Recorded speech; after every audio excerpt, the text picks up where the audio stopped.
Halo, jumpa lagi dengan saya Asafio di channel yang membahas tentang ilmu pengetahuan sosial. Jika sebelumnya saya sudah membahas tentang lembaga keluarga, bentuk-bentuk perkawinan, maka pada kesempatan kali ini saya ingin membahas tentang unsur-unsur lembaga keluarga serta pola tempat tinggal suami istri sesudah menikah. Tapi sebelum lanjut, silahkan simak iklan berikut ini. Jangan lupa like, komen, dan subscribe ya, karena subscribe itu gratis. Baik, saya lanjutkan. Pola tempat tinggal suami istri sesudah menikah itu ada banyak jenisnya. Saya akan membahas beberapa. Yang pertama adalah patrilokal. Kalau sebelumnya patrilineal itu adalah suatu bentuk kekeluargaan yang menarik garis silsilah dari pihak ayah, maka patrilokal ini berarti suami istri kalau sudah menikah, mereka diwajibkan tinggal di dekat kediaman keluarga laki-laki. Itu seperti itu.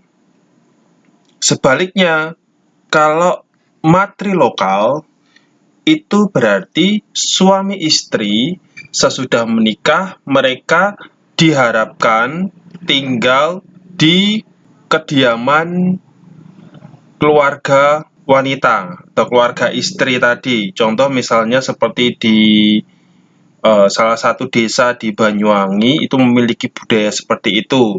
Kalau patrilokal itu sebenarnya hal yang umum sekali. Jadi banyak yang menerapkan sistem seperti ini. Tapi saya ambil contoh misalnya seperti di Bali, mereka juga menerapkan sistem patrilokal seperti ini. Jadi suami istri yang sudah menikah, mereka tinggal di dekat kediaman keluarga laki-laki. Kemudian ada lagi yang namanya bilokal. Maksudnya bagaimana? Kalau itu bilokal, mereka itu kadangkala akan tinggal di keluarga pihak suami, tapi kemudian juga kadangkala tinggal di keluarga pihak istri. Jadi bilokal ini berarti mereka menetap secara bergantian dari pihak suami ke pihak istri, seperti itu, tergantung kesepakatannya nanti. Kemudian ada lagi yang namanya common lokal. Common lokal adalah suatu bentuk pola tempat tinggal di mana suami istri itu menetap dalam satu kelompok yang sama dengan orang tua mereka. Maksudnya bagaimana? Common lokal ini contoh paling gampang adalah di dalam satu desa. Biasanya kalau dalam satu desa itu kan kadangkala itu pihak pemuda dan pemudinya itu mereka mengenal dan kemudian pacaran dan menikah. Jadi istilahnya yang menjadi besan atau keluarga dari pihak istri atau pihak suami itu sudah saling mengenal karena rumahnya itu satu kelompok, satu desa seperti itu. Jadi ini namanya common lokal. Kemudian ada lagi yang namanya utrolokal. Utrolokal ini adalah suatu bentuk pola menetap jika suami istri bebas menentukan tempat tinggal, tetapi dia harus memilih tempat tinggalnya itu dekat dengan keluarga suami atau dekat dengan keluarga istri. Misalnya, suaminya itu tinggal di Surabaya misalnya. Kemudian istrinya itu keluarganya tinggal di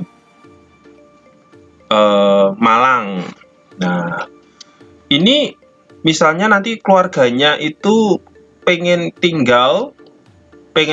mencari tempat tinggal yang baru, dia harus cari tempat tinggal yang mungkin tidak di Surabaya, tidak di Malang, tetapi dia harus memilih mau pilih yang dekat di Malang atau yang dekat di Surabaya. Jadi tetap ada hubungan dengan salah satu pihak keluarga supaya dia itu ya supaya ada keluarga yang istilahnya kan, kalau ada keluarga itu kan kita bisa meminta tolong dan sebagainya, itu kan lebih penting daripada kalau kita pergi jauh tanpa ada kerabat sama sekali. Nah, jadi dibedakan kalau yang di patri lokal dan materi lokal itu ada suatu kewajiban. Sesudah menikah, kamu harus tinggal dekat dengan keluarga suami atau keluarga istri, itu kewajiban. Tapi kalau utro lokal tidak diwajibkan, tetapi harus memilih dekat dengan keluarga suami atau dekat dengan keluarga istri.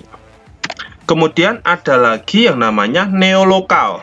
Kalau neolokal ini, suami istri yang sudah menikah bebas menentukan tempat tinggal di tempat yang baru, di mana tempat yang baru ini itu jauh dari keluarga suami atau keluarga istri. Misalnya tadi saya katakan, yang istrinya di Malang, yang keluarga suaminya ada di Surabaya, tiba-tiba sesudah menikah, suami istri yang baru menikah ini memutuskan untuk tinggal di Jakarta. Nah, itu kan jauh sekali dari dua kota tadi. Itu bebas. Itu namanya neolokal. Jadi benar-benar dia itu tempat tinggal baru yang menjauhi dua keluarga besarnya. Ada lagi sebenarnya adalah lupa saya tulis di sini. Misalnya itu nata lokal. Nata lokal itu suatu pola menetap apabila suami istri tinggal di rumah masing-masing. Maksudnya gimana? Jadi misalnya kalau sesudah menikah, yang suami tinggal dengan keluarganya sendiri, yang istri juga tinggal dengan keluarganya sendiri. Mereka punya waktu untuk bertemu seperti itu. Katakanlah nanti suami atau istrinya datang ke rumah pasangannya, itu nanti dia hanya bertemu secara singkat dan mereka tidak akan pindah ke tempat pasangannya, begitu enggak. Jadi hanya bertemu dalam waktu yang sesaat. Itu ada budaya seperti itu. Nah, ini jika dilihat berdasarkan pola tempat tinggal sesudah menikah. Apa kemudian unsur-unsur dari lembaga keluarga? Yang pertama adalah unsur simbol atau simbol kebudayaan. Jadi kalau kalian perhatikan, yang namanya simbol kebudayaan ini akan berkaitan dengan misalnya mas kawin, cincin kawin, busana pengantin, upacara pernikahan. Kenapa? Karena setiap suku akan memiliki tata cara yang berbeda. Kita tahu di Indonesia sukunya beragam, mereka memiliki tradisi pernikahan yang berbeda-beda, pakaian adat pernikahan yang berbeda-beda. Begitu juga dalam hal memberikan mas kawin, setiap budaya bisa beda-beda.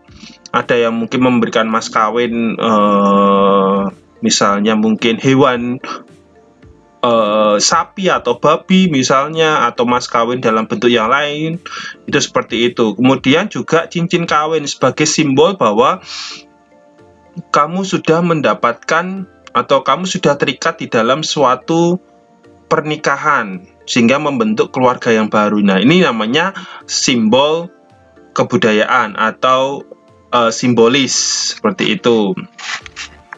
Kemudian ada lagi yang namanya budaya manfaat.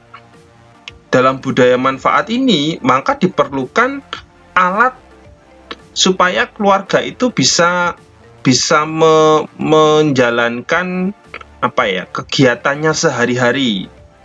Alat-alat ini misalnya, keluarga itu harus memiliki rumah untuk tinggal tentunya. Terserah nanti mau tinggalnya apakah numpang di numpang di rumah mertua atau punya rumah sendiri. Yang jelas dia butuh rumah untuk tinggal. Kemudian yang namanya keluarga juga pasti butuh alat-alat rumah tangga. Ya, tentu saja untuk masak. Untuk masak sehingga bisa ya berkaitan dengan pangan. Kemudian juga berkaitan dengan sarana transportasi. Kalau keluarga yang biasa mungkin butuh sepeda, atau mungkin kalau sekarang ini yang umum adalah sepeda motor, atau mungkin membutuhkan kalau yang lebih tinggi lagi mobil sebagai sarana transportasi untuk pergi kemana-mana. Ini kan manfaatnya untuk bisa mobile, itu seperti itu. Atau misalnya kalau orang memiliki apartemen, itu juga termasuk. Apartemen di sini kan juga termasuk tempat tinggal. Apalagi orang-orang zaman sekarang itu kan di kota-kota besar banyak yang tinggal di rumah susun atau apartemen seperti itu karena harga rumah yang sangat mahal. Kemudian ada lagi yang namanya kode spesialisasi. Maksudnya bagaimana? Spesialisasi berkaitan dengan keturunan. Yang namanya lembaga keluarga pasti ingin untuk meneruskan keturunan. Kemudian juga berkaitan dengan hukum kawin.